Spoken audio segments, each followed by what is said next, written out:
Welcome to Talking Heads on USA Global TV, starring the one and only wonderful Dr. JACALYN. It's a prestigious place where world-class influencers and experts meet, and where you'll find the most trusted advisors and coaches for all things in life and business.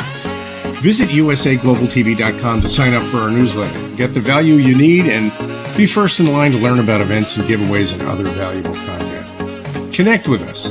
Email Dr. JACALYN at usaglobaltv.com to talk about how you can become part of USA Global TV. That's USA Global TV, where the doctor is always in.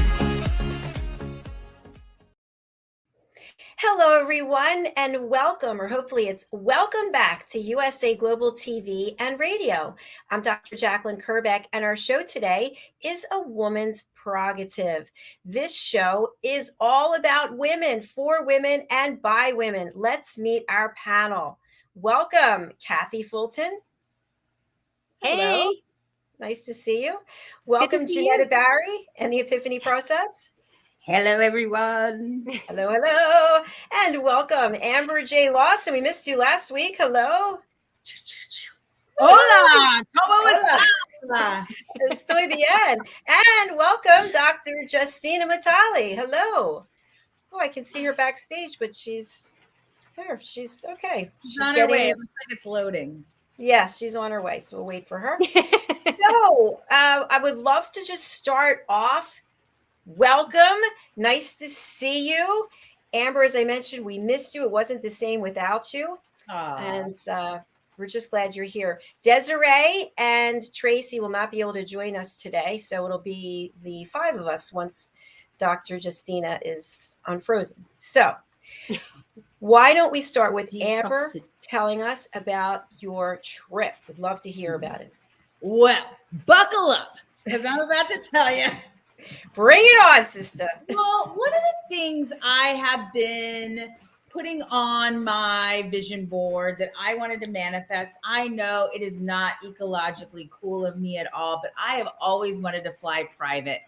I have wanted to roll in first class in style and experience what that is like. And I manifested it into the physical. I did it. Thank you. Yay. I saw the pictures. I received. And that's a key piece of this. And it's what I teach. I have a 3-day Wealthy Wild Woman Challenge coming up. Women, we are built for receiving, literally. And where in life are we blocking abundance and opportunity and love? So my friend got married to this very wealthy man and influencer on the planet, and invited me to their friend's wedding. So they had a family wedding. Now this was the friend's wedding, and it was both their birthdays. So they rented out this very fancy kind of resort in remote Mexico. And I knew no one except her and a little bit of her husband. That's it. Showing up in the middle of nowhere. So this full moon in Scorpio, and the eclipse season was all about surrender and trust. I surrendered. I trusted. I said yes to receiving, and I just jumped. I booked the ticket. I got to Cabo.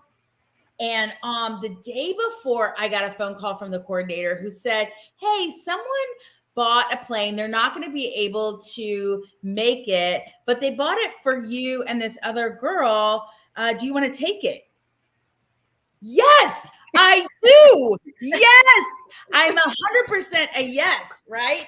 And so to show up, like, no, take it away. Yeah, with ease and flow. I didn't have to go the 3-hour like bumpy ride through the thing. I got to show on the plane, cruising in, and it landed on the beach. This is a landing strip. What are you talking about? And I got to surrender and trust, and all the magic just unfolded. So this is the lesson, right? When I surrender and trust, when I have a clear intention and allow it to show up. What a great story. I saw those pictures on Facebook and I was cheering for you. I was like, that's so cool. I love it. You don't get to see half the pictures because I had to sign an NDA and all the things. So I don't get to post most of the pictures, but that one. Well, I have to say, it looks like you are always having a good time. It really does. I'm so happy for you. Your big smile. I create this life, right? Like I have a choice. I can either be bummed out or I can be joyful, and I choose joyful. Good for you. And I've seen you with a number of celebrities as well. And I just thought, wow, she is really manifesting what she needs and wants. And there it is. I get around. I'm just going to say I get around. Well, here's the thing. And here's another little, like, I'm just going to drop this right here. I am from Raytown, Missouri. I come from a very middle-class family. I created this life. This is not what I wanted to, this is not what I thought my life was meant to be. I am not grandfathered into this. I created this. I chose it. I stepped into it.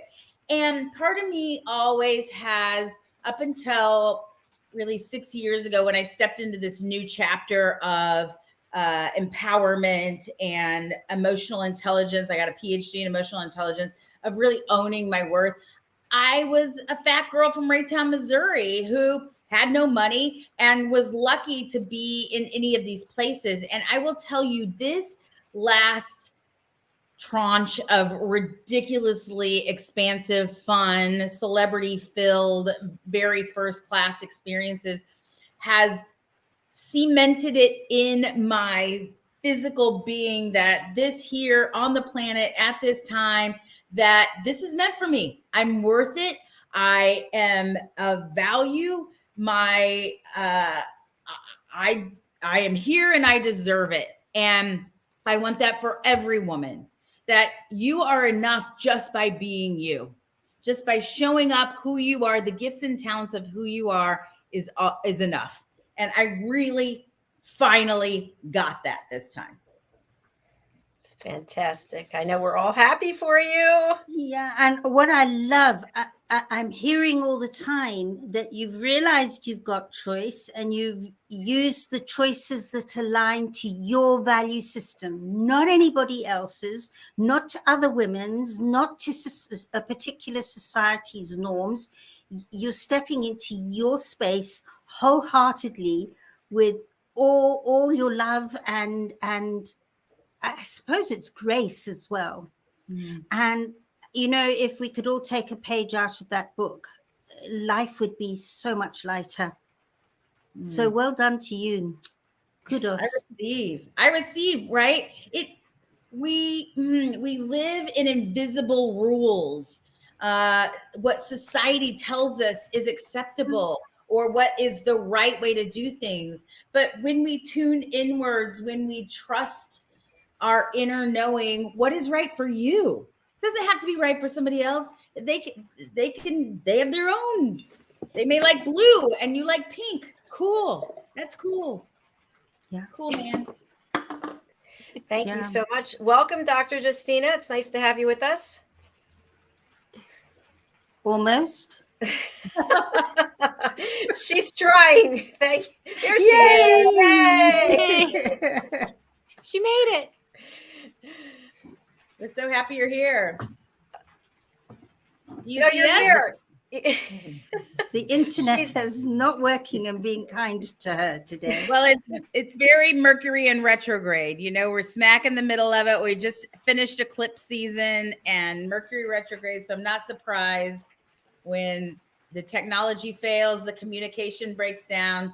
To your point, JENETTA, grace. We get to have grace in this moment. Yeah. Yes. Absolutely. And I think it's so wonderful. It really is about stepping into your truth. That's the grace. Yeah, absolutely. Kathy, I was just going to see if you had anything to add. Well, how do you top that? I mean, I've been to the grocery store. I got some really great stuff. And let's see. I don't know. I paid my bills last weekend. Right on. Yay, that's exciting. I'm crossing off that to-do list, so I'm not even going to try, but I'm so glad that you had a great time. I'm glad I get to hear all about it firsthand. And connect me to these people. I want to design their houses. I want to, hook me up at least. Yes, Hook us up. Come on. Yes, you do. They are fancy. And I'm just here behind this green screen, and my biggest moment was that I realized there was a dead, this big palmetto bug underneath there. And I'm like, ooh, that's my excitement. Nice. I don't know how you maintain your composure. I would have been on top of my computer. I don't like bugs. I don't either. Doctor, are you with us? Hello. Hi, everyone. Hi. Hi. I'm having some technical issues, so I don't know what's going on with my computer or the internet. Well, you're here now, so welcome. We're happy to have you. Thank you. Amber was just sharing she's been living the dream, and she's walked into this incredible life that she created for herself, and we were just having a chat about that, really. Oh, that's brilliant.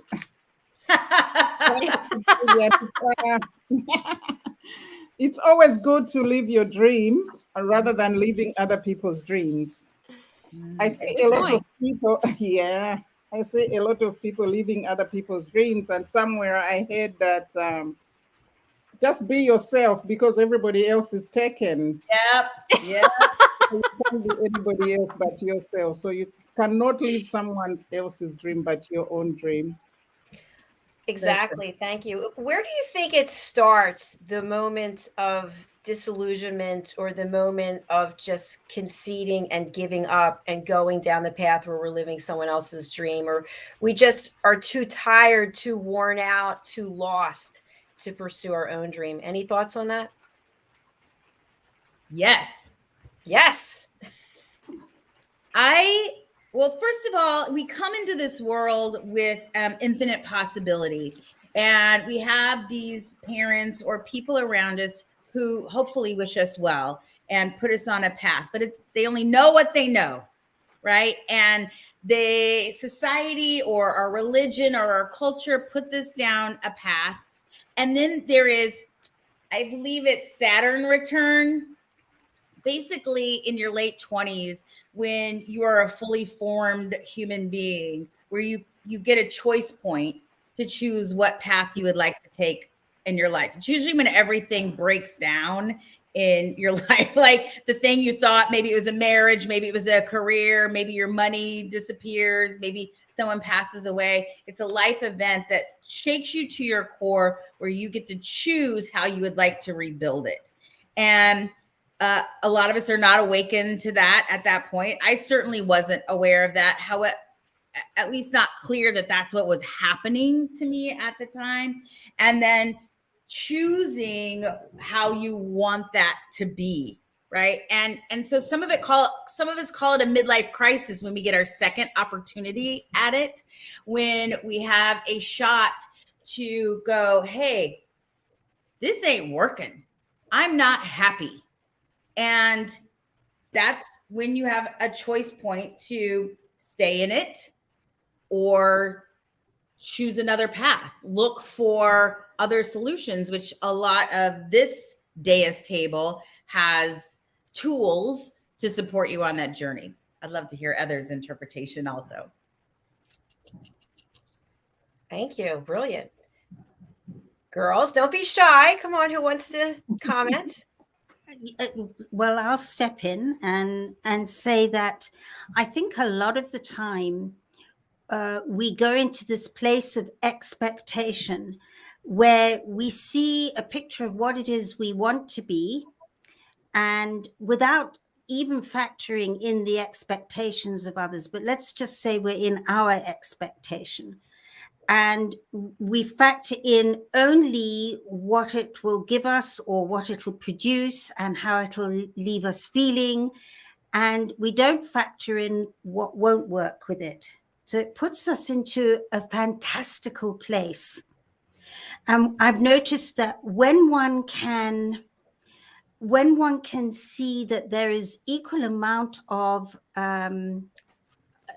opportunity in something, but where it won't work, so that when you're going down that path, you're aligned to wanting it to happen, but it's rather like putting a business plan into place.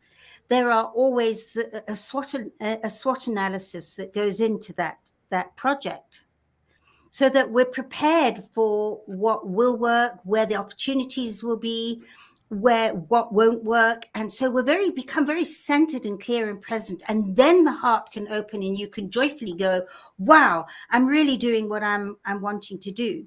But I've noticed time and time again that it's easy to be let down when you're only attached to an outcome of it working.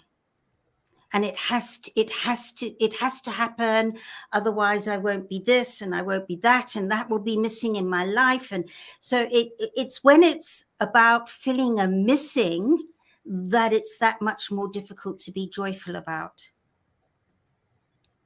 I always ask, what's your why? Why? Yes. Why are you calling this into your life? Why do you want that $10,000? Or why do you want that relationship or that house or that fill in the blank, right? Is there an expectation, right? That if I get that, then what? Am I filling a void versus, no, this is my calling. Like, you can have whatever you want. You can have the fancy car or the fabulous relationship or the love of a lifetime. You can have all of that. But if you're filling a gap, then that is really setting yourself up for disappointment, expectation that will come crashing down, versus what a true calling, if it's rooted in your true why.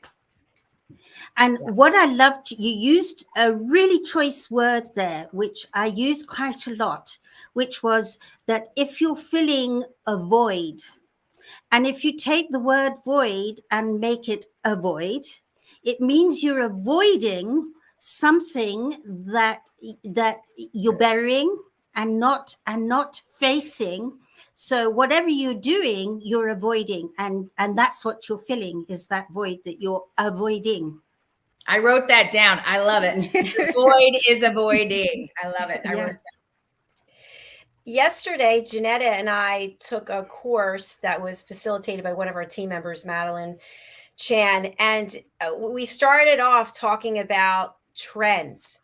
And the course is basically about how we have the shadows of ourselves. So as we leave a material world, a 3D world, and we go into a heart-centric world, we have to face the shadows of ourselves. So the question I have for you, based on what you were both just saying, is we get caught up in various types of trends. I know for me, I was caught up in buying red-soled shoes, Louboutins, Manolos. I think I said I had 280 pairs of Manolos at one point, all box bag stuff.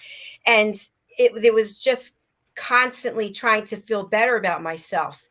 And if I had these shoes on, look how special I am. Look at me. I couldn't even walk in them, but that's another story. So I just want to see if we could talk. There's all kinds of trends that we fall into or see on the television or hear from our friends. And then I feel that it's taking away from us believing in ourselves and our true calling if we let it. Yes, we're influenced by the outside world so often. That is why it is so important to have a mindful practice, to be rooted in who you are, to journal, to tap into your internal and eternal knowing, versus being impacted or influenced by trends that come and go, right? Who wants to wear those dumb mom jeans that are going around? Not me, not aligned. But, I see shiny things and I like shiny things. And we get to ask the question. I do this as part of my course. You go through your credit card bill and see, where am I spending my money, and is it in alignment with who I say I want to be, or is it not? And maybe it was at one point and now it is no longer. So it is a constant rerouting ourselves in who and why we do any of these things. Yeah. Yeah, exactly. JENETTA? And I think it's very attached to what we were saying just now, is so often we use a trend to fill a void, that emptiness. So that trend will make us feel trendy. It'll make us feel as though we're part of the tribe. And understanding that it's the internal work of understanding where or how we bought into the perception that we need to prove that we're loved and lovable and acceptable. And when we realize we don't have to we don't have to prove anything, we are lovable, that all sides of us, because basically we're taught that half of who we are is not acceptable, that all negative thought, word and deed is not part of who we should be. And yet there are nearly 5,000 human traits in the dictionary, and approximately half are positive and half are negative. So if we're trying to eliminate half the human traits that are human, it means we're judging that half of who we are is unlovable and unloved. And so it's that I see time and time again where we concentrate on those voids of where we think or perceive we are unloved or unlovable or unacceptable, that we try and fill it from outside ourselves and fix ourselves from outside, get an outside fix.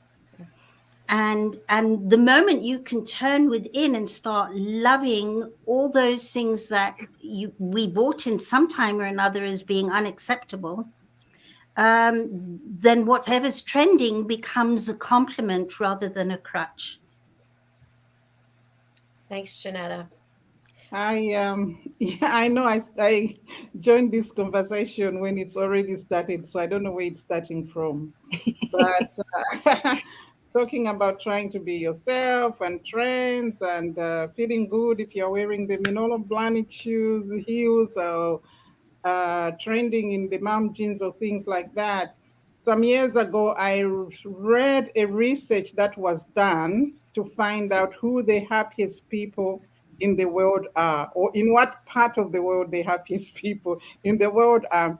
And it was discovered that it's this remote island somewhere in the outskirts of the South Pacific. And this is a group of people that have no access to television. They have no access to any of the modern things. And then another thing is that because I studied international relations and politics, we have one very influential scholar called Noam Chomsky, and he wrote a book about manufactured wants. And this is to talk about, for example, the television, for example. The television has been evolving. You've had the 14-inch television moving to 50 or 60, and some people want a 100-inch television. But the thing is, even if you had a 10-inch television, you'd be able to watch the same things on there. But the fact that your neighbor has a 50-inch television, you also want to have that 50 or 100-inch television just so you can feel better about yourself. But then there's another lesson in there, somewhere where it says that if you are thinking that you're going to be happy when you become a millionaire, at the time that you become a millionaire, you will still want other things. You'll still be unhappy, because if your happiness, who you are depends on outside factors, you will always be on a hunt for the next thing that should make you happy. But if you do believe in yourself and say that this is who I am, this is my place in this world, and this is the life that I'm going to be, just be content with it, like the people in the outskirts of the South Pacific, or the people that only have a 13-inch television, then you will be happy. But the unhappiness and the losing yourself in the process comes when you try to compete or perhaps outdo the next person. Thank you so much for that. So I want to just throw something in for us to think about. I have shared before that I've been obsessed about my weight my entire life. I'm just never right. I'm either too muscular, I'm too lean, I'm too thin. And I went to therapy and I tried to trace where it really went back to. And basically, a family member, someone I very close to, told me when I was a teenager that it would be easier to love me as I got older if I was thin and rich. And I think that really stuck with me over time. So I guess my question is, when we think about trends and we think about all these things, many times it comes from something we heard, something someone said to us, and it might have just been a passing comment, but we really took it to heart. And then we're 59 years old and we go, oh, hello, that's why. But yet the feelings of inadequacy and not being enough and not looking right are still there. Well, getting like going back to the initial question that you asked, I think basically the question was kind of, how do we lose our way and not really do what is in our heart and follow our own path? Okay, so let me rewind back into the 70s for my life. Elementary school, we moved from Houston, Texas to Gonzales, Texas, which is very rural, population 10,000. And I've shared this before. I was bullied ferociously from the second grade to the fifth grade. And this isn't a poor, pitiful me. This was one of the best things that ever happened to me. But the bullying was so bad. It was by 8 girls. And when you live in a town of 10,000 people, I mean, there's just not a whole lot of, you just can't go and make other friends like if you live in a city. And it was so bad that there would be days in a row that I wouldn't go to school. However, again, this was the best thing that ever happened to me, because I used to be so self-conscious about, what did everybody think of me? Why didn't they like me? I just wanted to be their friend. I just wanted friends. And I mean, it would just kill me. And so finally, I don't know what happened. I think it was because I had roots in First Baptist Church, Gonzales, Texas, on the pew by Tootsie and Pop Butch every Sunday.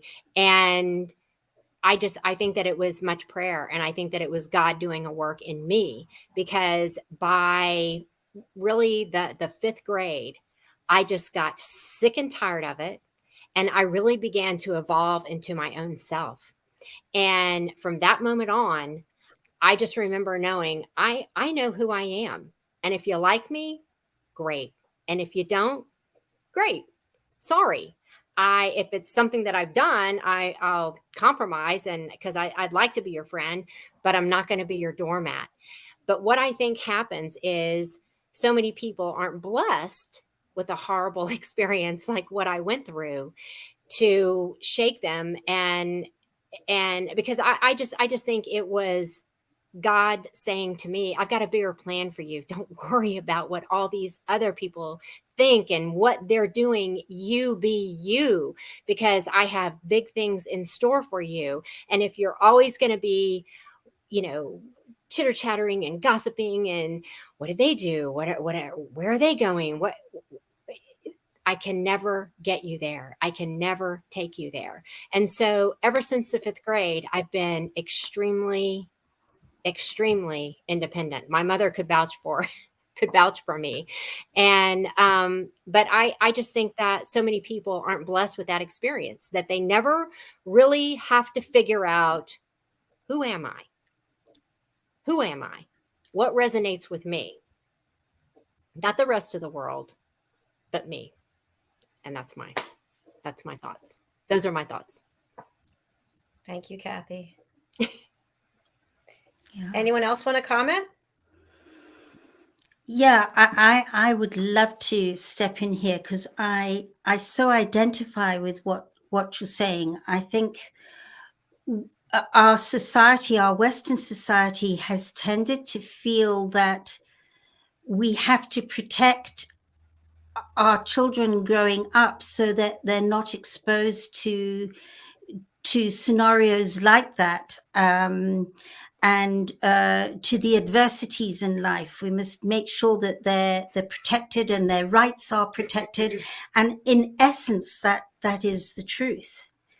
But what you've just said is something I've observed again and again in all the years now of working on myself and assisting others, is that there's value in being ostracized. And if everybody was absolutely 100% affable with each other, a whole load of communication skills would be gone. I mean, you would not be sitting here now in the most incredible power, that wonderful goddess power that Amber J talks about. You wouldn't be sitting there if they hadn't bullied you. You'd be sitting there going, life is fantastic and I'm having a good time. And probably not, because there's tension and pressure and stress in being just okay. But the fact that you had to walk that really fiery path has given you so much chutzpah and the ability to speak eloquently, and they inadvertently gave it to you. Yes, they did. And that's why I say it was a gift. It really was. And so many times the fiery trials that I've gone through at the time, I didn't realize were gifts. I was begging God to let them be over or end it, or, you know, hello, do you hear me? Stop this. I can't take it anymore. And I'll never forget those feelings as a kid. But it was the greatest gift. They gave me so much power. But, you know, but the other side of it is, another gift in all of it is, I'm so thankful that I wasn't of the era of cell phones and social media, because I don't know that I could have withstood that. I don't know. I was such a tender heart. I mean, look, if you know me, you don't really like, I mean, you know me, but you don't like know me in a day-to-day. When I get really fired up about something, I can tell you exactly what I think about it. Don't skip a beat. I'm very passionate about it. That was not the kid back then. My mom would talk to me every day, or when I would come home from school, if I went to school that day, and she could see the look on my face, and she would say, "So what did they say today?" And I would tell her, and I promise you, she would say, "Okay, when they say that, you need to say this." And I was like, "Oh, I could never say that. I could never say that, Mom. Never, never." And I mean, just ask my husband. He knows. He's like, "I don't believe you were over that, kid," because you can take up for yourself now. So, but I mean, it's just, but you know, that the ironic thing about it is, that stayed with those 8 girls. After my 20th high school reunion, why I went to my reunion, I'll never know, but I did. And 2 of the girls that were such big bullies apologized to me. Wow. That's why you went. What? That's why I went? I didn't go to get an apology. No, but you got to be the vessel for them to come clean. Yeah. On an unconscious so anyway, enough level. about me. Yeah. On an unconscious level, you know why you went. Yeah. Amazing. Well, anyway,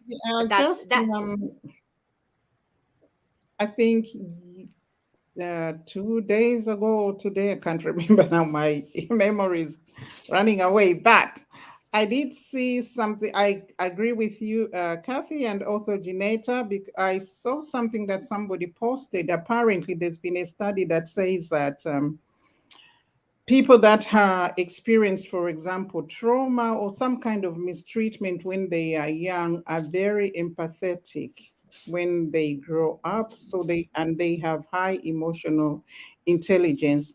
But those that were sort of on the other side, they were the bullies and they never got bullied, for example, are the ones that continue to traumatize the world because they have no empathy and they have no compassion. So this is where we have the problem in the world. And I also wanted to go back to JACALYN when she talks about her weight.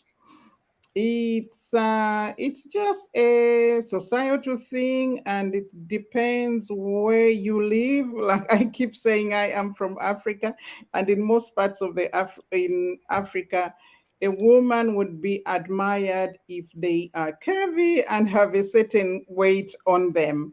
If you are the weight, for example, that is acceptable in the Western world, then they frown upon you. And the idea of trying to attract the opposite sex, it's very rare that the men would want a woman without any weight on, with a certain, a lower weight. They want a woman that is curvy and is full size, so to speak. So Dr. Justina, I'm coming to Africa. this idea of trying to fit in with, for example, it's the idea of beauty. I once attended the Miss Universe in, it was held in Thailand. And of course, all the judges were from Thailand, or from Asia, so to speak. And as you may all be aware, most of the women in Asia have dark hair and brown eyes. So on that lineup of the winner, from the winner to the runners-up to Miss Congeniality, Miss Personality, and everything, everybody had dark hair and they had brown eyes. There was no blonde or blue eyes. But this is because what I picked from there was the idea of beauty in that part of the world.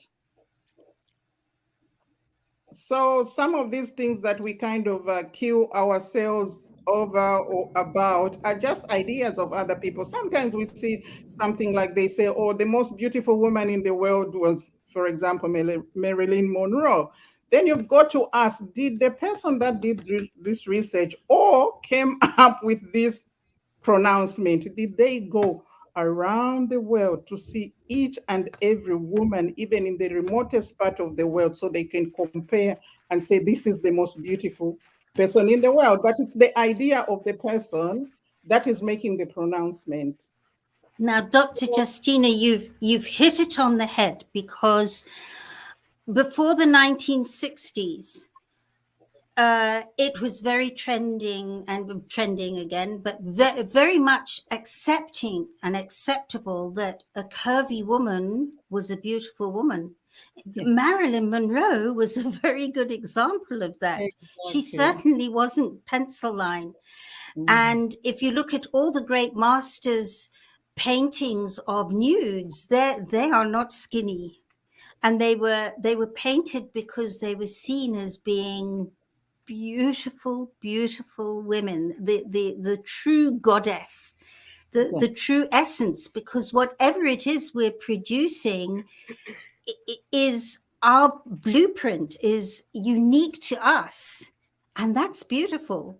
But we lose that realization when we think that it has to fit in with other people's standards and perceptions. So when each one can be revered for the beauty that they are, whatever shape or size. I mean, I'm only 5 foot. So, so when I'm with people, it's kind of like, sorry, can you speak up? I can't.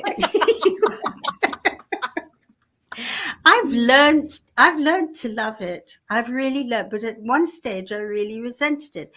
And to me, it's made me a very feminine woman, but it was a journey, because we've allowed ourselves, or we've been conditioned to go into a place that anything but what we are is better. Well, to tag off of the weight conversations growing up, Dr. JACALYN. So I too had someone very close to me gave birth to me. We won't name names. But this was the lovely treasure takeaway that she gave to me. multiple times. So I'm curvy. I'm about 5'7". I've been this height since I was in the 6th grade. And so what she decided to share with me one day was that what I should do is take a rolling pin with me, a rolling pin, and go down the side of each side of my hips. And that would make my fat go away. That's the idea of the roller. People use rollers, right, to break up your muscles, right, after you work out. Okay, I didn't buy it. Okay. It's just like, do you travel with the rolling pin now? What do you say? No. I mean, what do you say to that? What do you say to that when somebody says that? You say nothing, and you just go. All I can say is you can't make this stuff up. You cannot make this stuff up, and it's like I don't get it. I mean, I'm not the skinniest, I'm not the heaviest, but I'm just kind of somewhere in between. And this is what I've decided. Okay, it doesn't matter what weight you are. You have to decide. Everything begins in the mind. The battle takes place first in the mind. But and here's if the you thing decide, hang yes, on. If you decide that you are beautiful, if you decide that I like what I have on, I like what I'm wearing, I have come here to contribute in a positive way and make friends, and I think that I'm pretty, I think that I'm whatever it is that you want to think, then other people will see that. But you have to make that up. You have to make your mind up to that. You can be 100 pounds. I could be 100 pounds, 5'7". Is that going to make me any happier? No, I'll tell you what, it's going to make me very, very hungry. And I like to eat. So this is, I mean, and so spinning off of your choice, we all have a choice. So in fact, after this, I'm going to go have a gigantic hamburger, and I can't wait. Thank you for sharing that. So a question I have is, especially here in the United States, okay, so I'm 59, as I mentioned, I don't have any children, and I know that people from other generations have been raised differently than the way that I was raised. But I was raised, money doesn't grow on trees. You have to be thin, you have to be pretty, you have to be all these things that you have to be. Well, where did these ideas come from?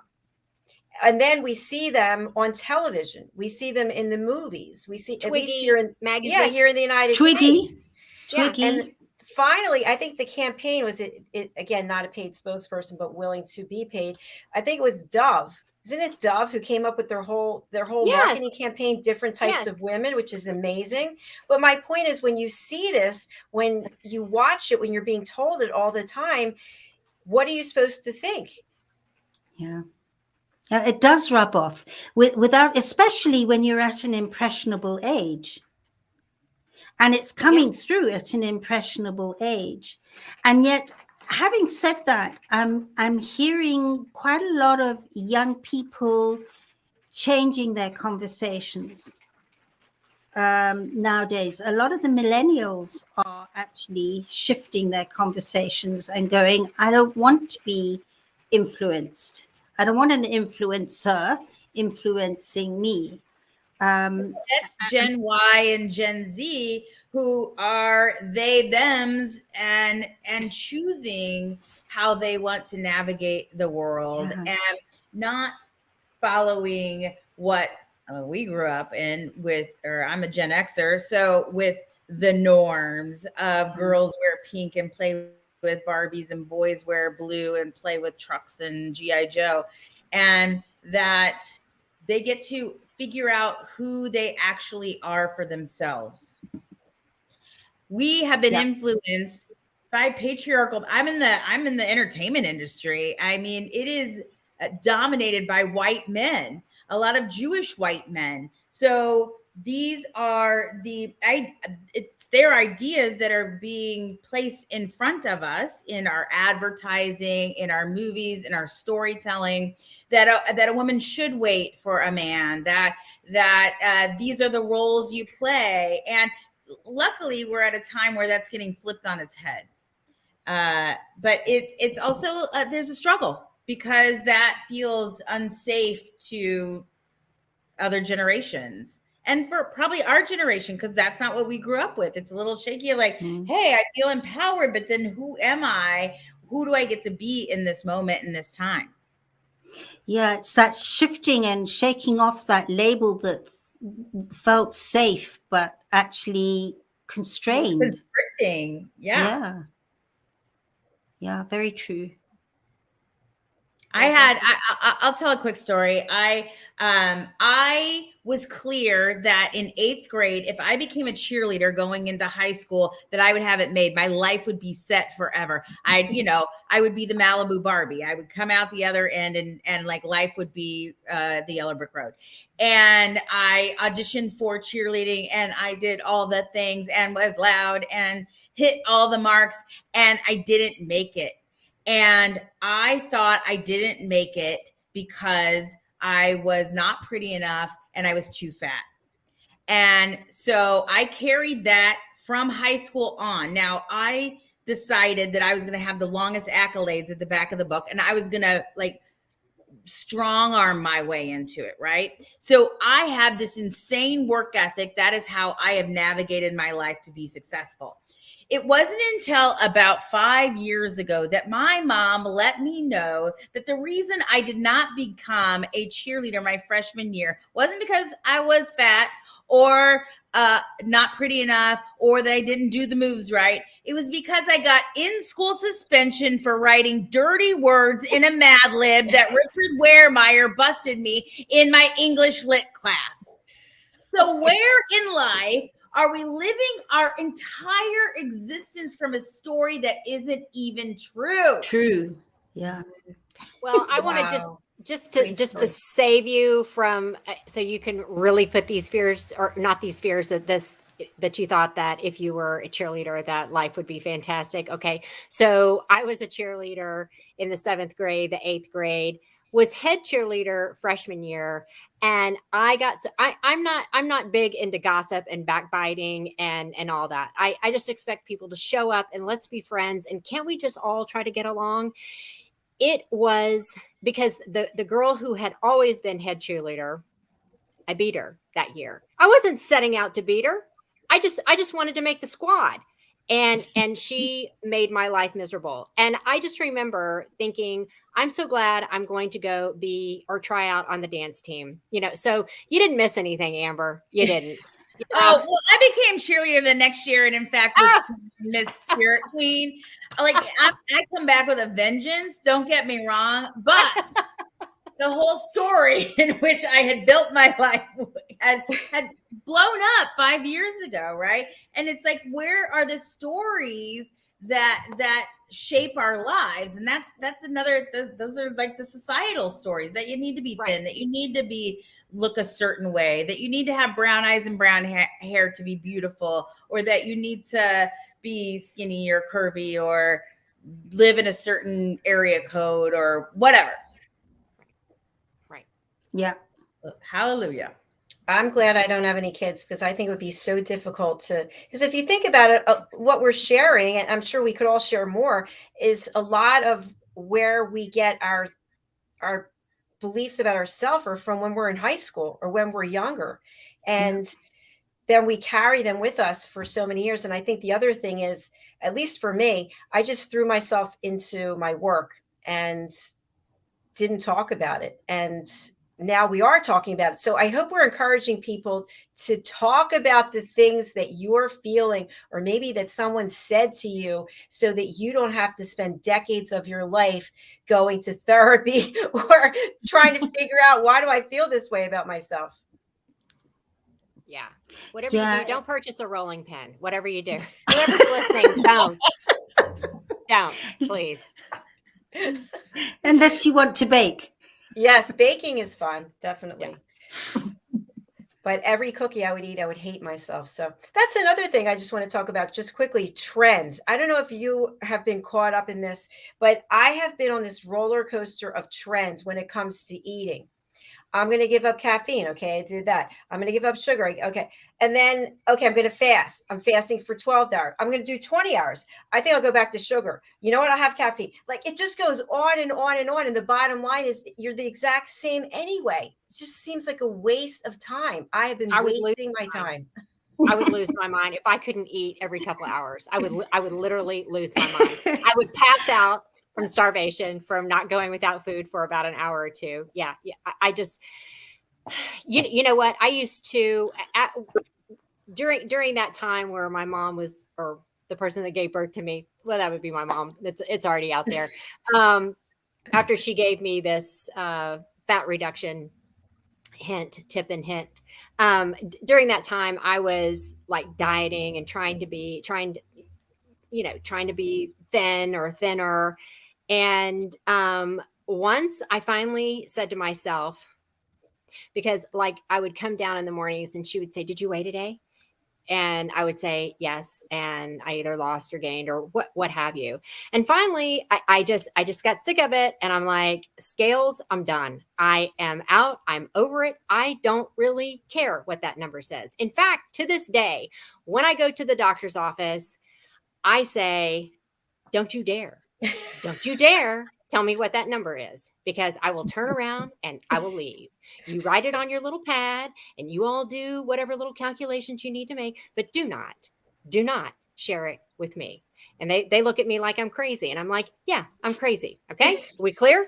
We're clear. Because okay. No, wait. I got to tell you, I got to finish telling you this.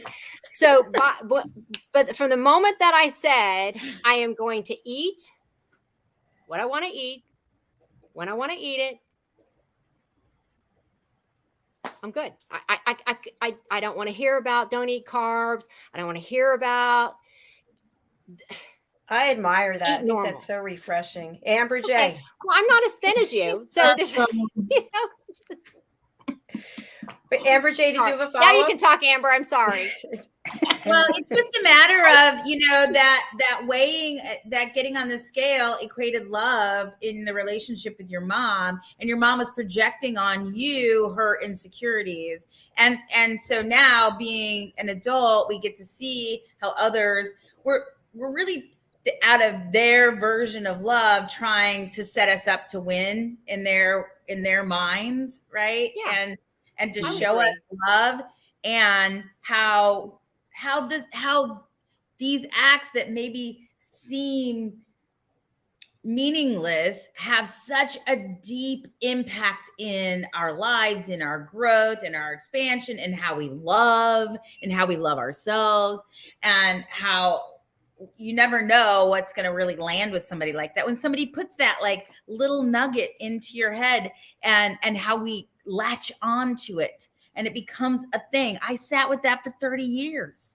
You sat with that for how long before you were like, no, I'm going to eat whatever I want. I'm not, nobody's going to tell me. I don't care if you're a doctor. I don't want to know. That's not my jam. You really just inspired me with that comment. I want to just take a step further. The last time I went to the doctor was in November. It was a new doctor. And of course, they go through the whole thing. And there's the scale. And we're approaching the scale. And she said, "Would you please get on the scale?" And I said, "Can I take off all my jewelry and my shoes?" And she said, "Well, I don't really care." And I said, "You know what? I'm not getting weighed." And she said, "What do you mean?" I said, "I'm not going to go on the scale." "Well, you have to go. I don't have to go on the scale. I'm not getting on the scale." So they brought the doctor out, and the doctor said, "We need your weight because we need to." I said, "I'm not getting on the scale." And she said, "Can I ask the reason?" And I said, "Because I don't want to know what the number is. I don't have a scale at home. And that number could really change me and how I look at everything and how I look at myself. So I'd rather not know."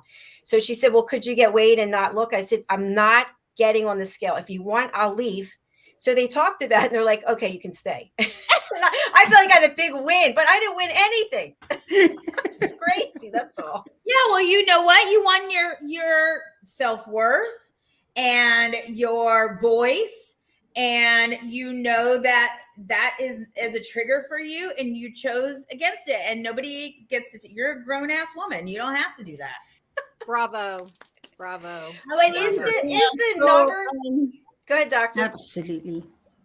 Yeah, trends. I think trends change depending on the time in your life. And you've just spoken about your self-worth and what is important to you and what you want to do in the world. So for me, even though I grew up in Africa, for some reason, we used to get this fan mail from Michael Jackson. And I thought, if somebody so close to my age can dance like that, I want to go to the country. That's how I wanted to go to come to the United States, so I could sing like Michael Jackson. I really wanted, and I think I was about 10 then, between 8 and 10. And I said, I really want to go to America so I can sing like this boy who's so close to my age. And how come he can do that? I'm sure I can do that. I just need to be in the right place. So which means I need to go to the United States. I never managed to go to the United States. By the time I was 17, I think is when they started Soul Train. And I say to my uncle, please, I want to go to America so I can participate in Soul Train. At 10, Michael Jackson was the thing that was pulling me to reach out to the outer world, out of Africa, out of Zambia, to go to the United States.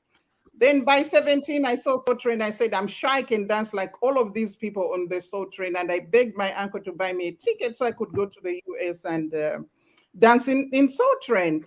But by the time I get a little older now, the thing that brings me to the United States is to go to the United Nations, where decisions that impact on humanity are made. So, but the furthest thing, as we discuss all of this, I've never really bothered about my weight. But I could say, when you look at what trends or whatever, perhaps I've been lucky because of my genes that I haven't gone out of proportion of what could be acceptable all around the world. In my own part of the world, I'm considered to be on the thinner side. And perhaps then on this side of the world, I'm considered to be a little bit just going off the line of what would be acceptable. That these kind of personal things of controlling my weight or that didn't bother me. I think in my mind, from the time I was 10, looking at Michael Jackson, was the thing of having this impact on the world. And even at 17, I thought that if you can dance on Soul Train, the whole world can see you and you can impact the world with your dance. And then eventually it's the United Nations. And of course, you can impact the world with what is happening at the United Nations. So I suppose for me, the most important thing was what's in the mind, what is in the head, rather than how the body is shaped. That's a great story. You brought back so many memories for me, thinking of Michael Jackson and also Soul Train. I used to babysit, and I forget what time Soul Train came on, like Soul Train, whatever that is. Now you have dancing, and the parents of the kids I was watching, they come home and be like, yeah, keep staying out. I love this. It's great. And the United Nations, that is, you have accomplished so much. It's incredible. Really, all of you here are just so inspiring. And to Amber J's word goddess, you're all goddesses. And I just am so thankful that I have this opportunity to just learn from all of you. Well, the feeling's mutual. Yes, absolutely. Yeah, absolutely. It's a lot of fun. Yeah. It is a lot of fun. Well, we have to close up for today, and I've really enjoyed it. I'm going to spotlight each of you. If you have a message you'd like to leave with our audience or something you want to share with them, something you've going on, please go ahead. I'm going to start with JENETTA. Well, leading on from what we're saying, if you want to embrace life and love it, it's about being inspiring and turning within. It's the inspiration within you, because your truth and light is there. And it's finding how to embrace all aspects of yourself and love it. And I'm looking forward to discussing more and expanding more on just all that as we go ahead. Thank you, JENETTA. And over to Amber J. Well, I am the living example.